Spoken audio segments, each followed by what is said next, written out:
ভারত সীমান্তে প্রবল বর্ষণের ফলে পাকিস্তানের পূর্ব দিকে ৩টি আন্তঃসীমান্ত নদী অস্বাভাবিকভাবে ফুলে উঠেছে। এই কারণে পানির তীব্র চাপ বৃদ্ধি পাওয়ায় পাকিস্তান কর্তৃপক্ষ একটি বাঁধের পাশের তীরবর্তী বাঁধ বিস্ফোরণ ঘটিয়ে উড়িয়ে দিয়েছে। বুধবার ওই তীরবর্তী বাঁধ উড়িয়ে দেওয়ায় বন্যার পানিতে বিশ্বের অন্যতম পবিত্র শিখ ধর্মীয় স্থান কর্তারপুর সাহিব তলিয়ে গেছে।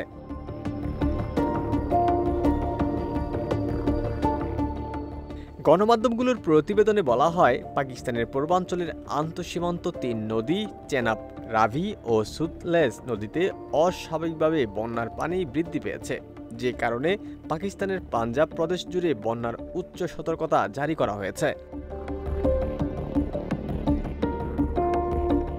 পাকিস্তানের মোট জনসংখ্যার প্রায় অর্ধেক ২৫৫ মিলিয়ন মানুষের বসবাস রয়েছে পাঞ্জাব প্রদেশে।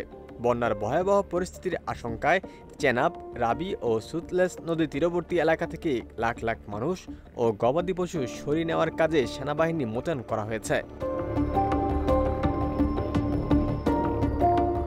দুর্যোগ কর্তৃপক্ষের মতে প্রায় ২,১০,০০০ মানুষ অন্যত্র চলে গেছে। বুধবার পানির চাপ অত্যাধিক বাড়ায় চেনাব নদীর কাদিরাবাদ বাঁধের তীরবর্তী অংশে নিয়ন্ত্রিত বিস্ফোরণ ঘটিয়ে উড়িয়ে দিয়েছে কর্তৃপক্ষ। পাঞ্জাবের দুর্যোগ ব্যবস্থাপনা সংস্থার মুখপাত্র মাজহার হোসেন বলেছেন, বাঁধের অবকাঠামো বাঁচাতে আমরা ডান পাশের তীরবর্তী বাঁধ ধ্বংস করে দিয়েছি, যাতে পানির চাপ কিছুটা কমে যায়।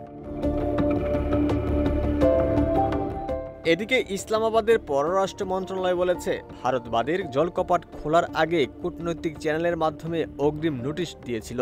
তবে ভারতীয় কর্মকর্তারা এ বিষয়ে কোনো মন্তব্য করেননি।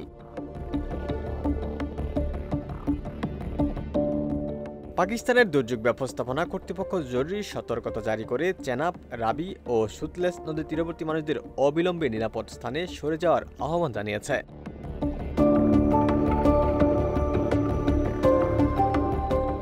ওমর ফারুক, ঢাকা প্রকাশ।